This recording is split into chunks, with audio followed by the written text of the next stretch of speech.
पूछो पहेली, पूछो प्रश्न, पूछो पहेली। जय श्री कृष्ण। आओ मिलकर ढूंढे हल, बोलो आज न छोड़ो कल। हम सबका बस एक ही चैनल, बोलो बोलो बोलो आप। ओम जय सियाराम मित्रों, आप सभी का आपके अपने अनसुनी कथा कहानी प्रसंग में हार्दिक स्वागत है। आज का विषय लिया है कि मनुष्य जो चाहे तो क्या नहीं कर सकता, अर्थात मनुष्य सब कुछ कर सकता है। उसकी बुद्धि, उसका ज्ञान जो ईश्वर ने प्रदत्त किया है वो सभी से श्रेष्ठ है, और अगर ऐसा है तो क्यों है। आज इस विषय पर एक छोटे से प्रसंग और एक कथा के माध्यम से प्रकाश डाल। एक बार एक हाथी मरकर यमपुरी पहुंचा। यमराज ने हाथी से पूछा, इतना मोटा बढ़िया हाथी और मनुष्य लोक में पैदा होने के बाद भी ऐसे कंगले का कंगला आ गया, कुछ कमाई नहीं की तूने, अर्थात कोई पुण्य किया ही नहीं। हाथी बोला, मैं क्या कमाई करता, मनुष्य तो मुझसे भी बड़ा है, फिर भी वो कंगला का कंगला ही आ जाता है, हम तो फिर भी पशु हैं। यमराज कहते हैं, मनुष्य बड़ा कैसे है भाई, वो तो तुम्हारे एक पैर के आगे भी छोटा सा दिखाई पड़ता है। तू अगर अपनी पूंछ का एक झटका मारे तो मनुष्य 4 गुलाटी खा जाए। तेरी सूंड 10-10 मनुष्यों को घुमा कर गिरा सकती है। मनुष्य से बड़ा और मजबूत तो घोड़ा होता है, ऊंट होता है, और उन सबसे बड़ा तो तू है। हाथी कहता, नहीं महाराज, फिर भी मनुष्य मुझसे बहुत बड़ा है। यमराज कहते हैं, क्या खाक है मनुष्य बड़ा, वो तो छोटा नाटा और दुबला पतला होता है। इधर तो कोई मनुष्य आते हैं, मनुष्य बड़ा नहीं होता। हाथी कहता, महाराज आपके पास तो मुर्दे मनुष्य आते हैं, किसी जिंदा मनुष्य से पाला पड़े तो पता चले कि मनुष्य कैसा होता है। यमराज ने कहा, ठीक है, मैं अभी जिंदा मनुष्य को बुलवा कर देख लेता हूँ। यमराज ने यमदूतों को आदेश दिया, कोई बात नहीं, हमारे लोक का संविधान बदल जाए, लेकिन अवैधानिक तरीके से किसी भी मनुष्य को शरीर के साथ उठा कर लाओ।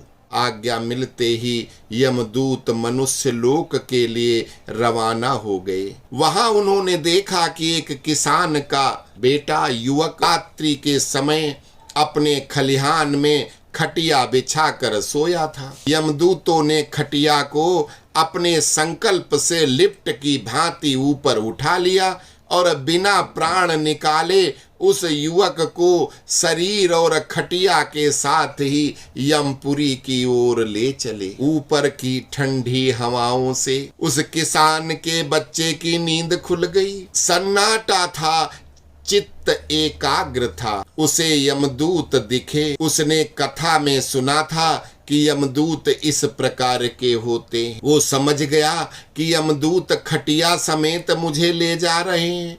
अगर इनके आगे कुछ भी कहा और तू मैं हो गई और कहीं थोड़ी सी खटिया टेढ़ी कर दी तो ऐसा गिरूंगा कि हड्डी पसली का पता भी नहीं चलेगा। उस युवक ने धीरे से अपनी जेब में से हाथ डाला और कागज का एक टुकड़ा निकालकर कुछ उस पर लिखा और लिखकर वो जेब में रखा और चुपके से फिर लेट गया। खटिया यमपुरी में पहुंच गई। खटिया लेकर आए यमदूतों को तत्काल अन्यंत्र कहा, जाओ एकांत कहीं दूसरे काम पर भेज दिया गया। उस युवक ने किसी दूसरे यमदूत को यमराज के नाम लिखी एक चिट्ठी देकर यमराज के पास भिजवाया। चिट्ठी में लिखा था, पत्रवाहक मनुष्य को मैं यमपुरी का सर्वे सर्वा बनाता हूँ, और नीचे आदि नारायण भगवान विष्णु का नाम लिखा था। यमराज चिट्ठी पढ़कर सकते में आ गए, लेकिन भगवान नारायण का आदेश था, इसलिए उसके परिपालन में युवक को सर्वे सर्वा के पद पर तिलक कर दिया गया।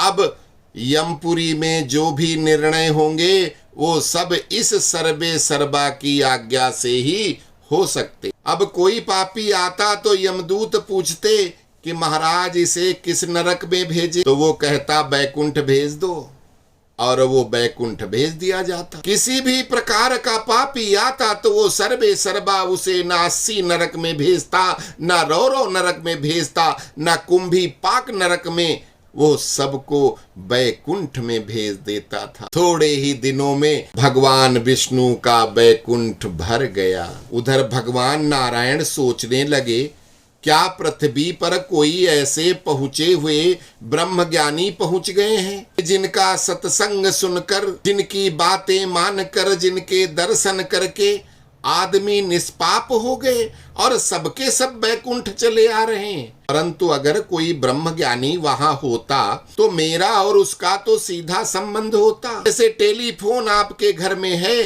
तो एक्सचेंज से उसका संबंध होगा ही। बिना एक्सचेंज के टेलीफोन की लाइन अथवा डिब्बा कोई काम नहीं करेगा। ऐसे ही अगर कोई ब्रह्मवेत्ता होता है तो उसकी और भगवान नारायण की सीधी लाइन होती है। आपके टेलीफोन में तो केवल लाइन और एक्सचेंज होता है, लेकिन परमात्मा और परमात्मा को पाए हुए ब्रह्मज्ञानी में केवल या एक्सचेंज की जरूरत नहीं होती, वो तो संकल्प मात्र होता है। उसमें कोई केवल और उसके पार्ट की जरूरत नहीं है। वो परमात्मा ज्ञानी की जिह्वा पर निवास करता है। विष्णु जी सोचते हैं ऐसा कोई ज्ञानी मैंने तो भेजा नहीं, फिर ये सब के सब लोग बैकुंठ में कैसे आ गए, क्या बात है। भगवान ने यमपुरी में पूछवाया तो यमराज ने कहलवा भेजा कि भगवान बैकुंठ किसी ब्रह्मज्ञानी संत की कृपा से नहीं,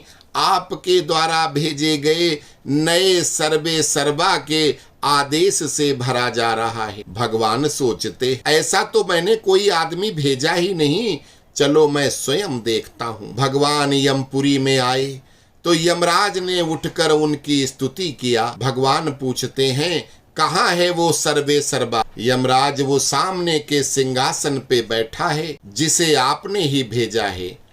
भगवान नारायण चौंकते हैं, अरे मैंने भेजा, मैंने तो किसी को नहीं भेजा। यमराज ने वो आदेश पत्र दिखाया जिसमें हस्ताक्षर के स्थान में लिखा था आदि नारायण भगवान विष्णु। पत्र देखकर भगवान सोचते हैं नाम तो मेरा ही लिखा है, लेकिन पत्र मैंने तो लिखा नहीं है। उन्होंने सर्वे सर्वा बने हुए उस मनुष्य को बुलवाया और पूछा, भाई मैंने कब हस्ताक्षर कर तुझे यहाँ भेजा, तूने मेरे ही नाम के झूठे हस्ताक्षर कर लिए। वो किसान युवक बोला, हे भगवान ये हाथ पैर सब आपकी शक्ति से ही चलते, प्राणी मात्र के हृदय में आप ही हैं, ऐसा आपका वचन है। अतः जो कुछ मैंने किया है वो आप ही की सत्ता से हुआ है और आपने ही किया है। हाथ हमारे लेकिन कर्म तो आपका है।